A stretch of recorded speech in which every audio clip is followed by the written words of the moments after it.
చంద్రబాబు నాయుడు గారి మీద ప్రత్యేకంగా ఈ రాష్ట్రంలో ఈ దేశంలో దుష్ప్రచారం చేయాలా? లేదు ఆర్టిఫిషియల్ ఇంటెలిజెన్స్ ద్వారా దుష్ప్రచారం చేయాలా? భారతదేశ రాజకీయాల్లో నారా చంద్రబాబు నాయుడు గారంత అనైతికమైన రాజకీయవేత్త ఎవ్వరూ లేరు. అంతేకాకుండా ఈజ్ ఎ మ్యానిపులేటర్, ప్రజానాయకుడు కాదు.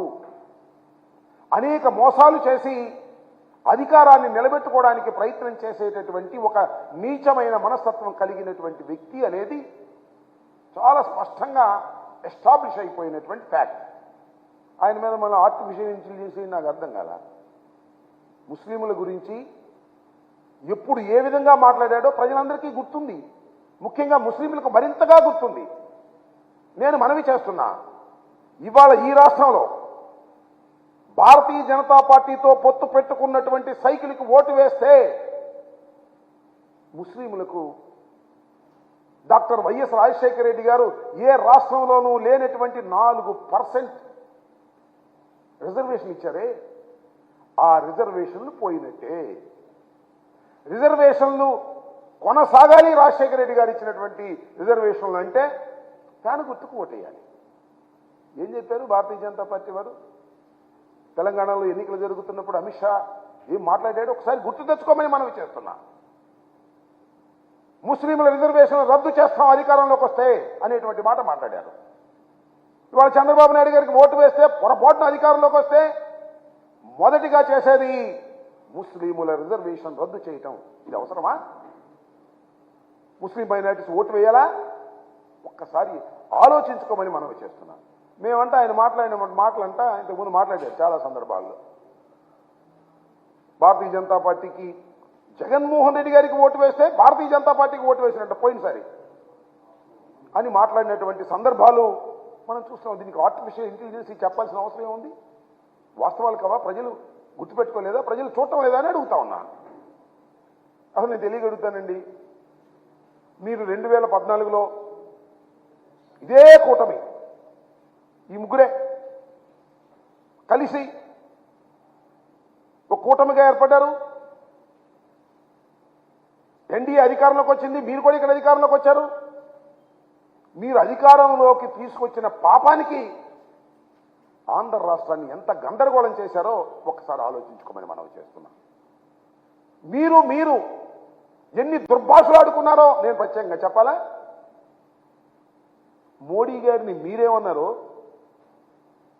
మిమ్మల్ని మోడీ గారు ఏమన్నారో, మీ ఇద్దరిని పవన్ కళ్యాణ్ గారు ఏమన్నారో, ఎంతగా దుర్భాషలు ఆడుకున్నారో, ఎంతగా కొట్టుకున్నారో, ఎంతగా నీచంగా మాట్లాడుకున్నారో అది ఆర్టిఫిషియల్ ఇంటెలిజెన్సేనా కాదా? ఒకళ్ళొకళ్ళు తిట్టుకున్న మాట వాస్తవం కాదా? ఒకళ్ళొకళ్ళు దూషించుకున్న మాట వాస్తవం కాదా? ఆ మాటలను నేను ఇప్పుడు చెప్పాలా? మోడీ గారిని మీరేమన్నారో మర్చిపోయారా? మోడీ గారు మిమ్మల్ని ఏమన్నారో మర్చిపోయారా? పవన్ కళ్యాణ్ గారు ఏమన్నారో పాచిపోయిన లడ్డూలని అన్నమాట మర్చిపోయారా? ఇవన్నీ ఆర్టిఫిషియల్ ఇంటెలిజెన్సీతో వచ్చినాయా? పొరపాటున మీరేదో ముగ్గురు కలిసి జగన్మోహన్ రెడ్డి గారికి వ్యతిరేకంగా కూటమి కడితే పొరపాటున మీకు ఓటు వేసిన పాపానికి 5 సంవత్సరాలు రాష్ట్రాన్ని చిందరవందర చేశారు. కలిసి పరిపాలన చేశారు, విడిపోయి కొట్టుకున్నారు. కలిసి ప్రయాణం చేశారు, విడిపోయి తిట్టుకున్నారు. దౌర్భాగ్యమైన పరిపాలన చేసి విడిపోయి ఒకళ్ళనొకళ్ళు జుట్లు పట్టుకొని ఇవాళ మేము మళ్ళా కలిసి వచ్చాం, మళ్ళీ అధికారం తీసినామంటే అమాయకుల ప్రజలు, ముఖ్యంగా ఆంధ్ర రాష్ట్ర ప్రజలు అమాయకుల? ఒకసారి మీ పరిపాలన చూశారే, మీ కుమ్ములాట్లు చూశారే, చూసిన తర్వాత మళ్ళా తిరిగి ఈ కూటమికి ఓటు వేసేటటువంటి పరిస్థితి రాష్ట్రంలో లేదని చాలా స్పష్టంగా అర్థమైపోవట్లేదా? ఒకసారి ఆలోచించబడి మనవి చేస్తున్నాం. తెలుగుదేశం వారిని కానీ, జనసేనను కానీ, భారతీయ జనతా పార్టీని కానీ ఒకసారి ఆలోచన చేయండి. తాడేపల్లిగూడెంలో జరిగింది కదా జెండా సభ, ఎంత బ్రహ్మాండంగా జరిగింది. అప్పుడు దాకా ఏదో జనసేన తెలుగుదేశం కలిస్తే ఏదో అద్భుతాలు జరిగిపోతాయని భావించినటువంటి తెలుగుదేశం వారు జెండా సభ జరిగిన తర్వాత అయిపోయిందిరా మన పని, ఏం జనం కూడా రాలేదు, పవన్ కళ్యాణ్ కలిసినా కూడా ఏం ఉపయోగం లేదు అనేటువంటి భావనకు వచ్చిన మాట వాస్తవమా కాదా ఒక్కసారి ఆలోచించమని మనం చేస్తున్నాం. అంతటితో ఆగల, మన ఇద్దరి వల్ల కాదు, కేంద్రంలో ఉన్నటువంటి భారతీయ జనతా పార్టీతో కూడా పొత్తు పెట్టుకున్నామని చెప్పి వెళ్ళి వాళ్ళు కాళ్ళు పట్టుకున్నారే, అనితే జుట్టు అందకపోతే కాళ్ళు చెప్పారుగా. ఒకప్పుడు టెర్రరిస్ట్ అని చెప్పినటువంటి ప్రధానమంత్రి టెర్రరిస్ట్ అని చెప్పినటువంటి చంద్రబాబు నాయుడు గారు వెళ్ళి అమిత్ షా ఇంటి ముందు పడిగాపులు కాసి కాళ్ళు పట్టుకొని, మళ్ళా నేను చెప్పే మాటలు కాదు ఇది, వాళ్ళే చెప్పుకుంటున్నారు టీవీల్లో, మళ్ళీ వచ్చి పొత్తు పెట్టుకున్నారు. మళ్ళా చిలకూరుపేటలో ఒక అద్భుతమైన బహిరంగ సభ జరుగుతుంది, మాకు హైప్ పెరిగిపోద్దని పెద్ద హంగామా చేశారు. చిలకూరుపేటలో ఏదది ప్రజాగళం, అప్పుడేమో యువగళం, ఇప్పుడు ప్రజాగళం అని పెట్టారు. చిలకూరుపేట బహిరంగ సభ ఏ సందేశాన్ని ఇచ్చిందని మనం చేస్తున్నాం. టోటల్ వీక్నెస్ని మీరు ముగ్గురు కలిసి పోటీ చేసినా మీకు బలం లేదు, జగన్మోహన్ రెడ్డి గారిని ఓడించలేరు అనేటటువంటి స్పష్టమైనటువంటి సందేశాన్ని రాష్ట్ర ప్రజానీకానికి ఇచ్చినటువంటి సభ మీ ప్రజాగళం. ప్రధానమంత్రి వచ్చి మాట్లాడినటువంటి ఆ సభ తర్వాత కూడా మీకు హైప్ రాలేదు, ప్రజలు మిమ్మల్ని నమ్మేటటువంటి పరిస్థితి లేదు. అక్కడ ఎవరు ఏం మాట్లాడారో నేను విపులంగా చెప్పవలసిన అవసరం లేదు, కానీ మీ మాట్లాడిన తీరును బట్టే మీరు మీ ఓటమిని అంగీకరించారు అనేది చాలా స్పష్టంగా అర్థమైపోయినటువంటి అంశం. ఒకటి, జెండా సభ తర్వాత ఒక అభద్రతాభావం నారా చంద్రబాబు నాయుడు గారికి, మళ్ళా తర్వాత నిన్న జరిగినటువంటి ప్రజాగళం తర్వాత ఒక అభద్రతాభావం. నీ జీవితం అంతా అభద్రతాభావంతోనే బతుకుతున్నావు ఇవాళ జగన్మోహన్ రెడ్డి గారు వచ్చిన తర్వాత. నా తెలియగడుతున్నాయా నారా చంద్రబాబు నాయుడు గారు, మీరు ఎప్పుడు రాజకీయాల్లో ప్రవేశించారు? డాక్టర్ వైఎస్ రాజశేఖర రెడ్డి గారు మీరు ఒకేసారి రాజకీయాల్లో ప్రవేశించారు. డాక్టర్ వైఎస్ రాజశేఖర రెడ్డి గారు జగన్మోహన్ రెడ్డి గారి తండ్రి, ఆయన కుమారుడు దురదృష్టవశాత్తు ఆయన మరణించాడు. ఆయన కుమారుడు పార్టీ పెడితే అప్పుడు ఎప్పుడో పెట్టిన రాజకీయ పార్టీ, అప్పుడు ఎప్పుడో రాజకీయాల్లోకి వచ్చిన నువ్వు నీ కుమారుడి వయసున్న రాజశేఖర రెడ్డి గారి కుమారుడితో సింగిల్గా రాలేకపోతున్నావే, ఇది నీ వైఫల్యం కాదా? ఇది నీ అభద్రతాభావం కాదా? ఇద్దరితో కలిసి రావడానికి కూడా అభద్రతాభావం, ముగ్గురితో కలిసి వస్తున్నావు అప్పుడు అభద్రతాభావమే. ఇంకెవరు లేరు, లేదా అని కూడా కలుసుకుంటావు ఓ నలుగురు ఉంటే.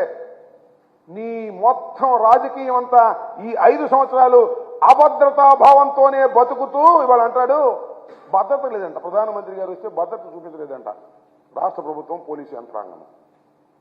ఏమైనా తెలియగెడతాను, నారా చంద్రబాబు నాయుడు గారు మీరు చాలా అనుభవజ్ఞులు కదా, 40 సంవత్సరాల పైచులకు రాజకీయ చరిత్ర ఉంది కదా, 14 సంవత్సరాలు ముఖ్యమంత్రిగా చేశారు కదా, ఎన్నో మహానాడులు తీర్చిదిద్దారు కదా, ఎన్నో బహిరంగ సభలు నిర్వహించారు కదా.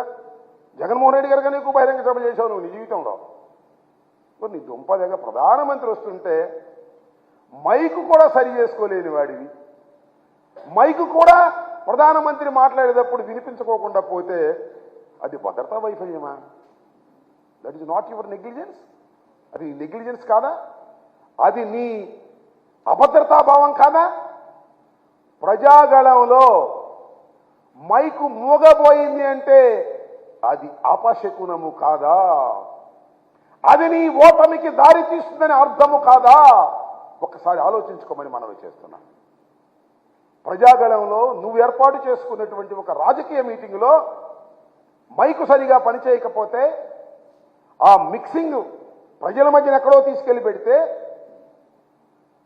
అది పని చేయకపోతే అది భద్రతాలోపం అని ప్రభుత్వాల మీద నెట్టేస్తున్నావే. ఏమిటి దౌర్భాగ్యమైనటువంటి పరిస్థితి?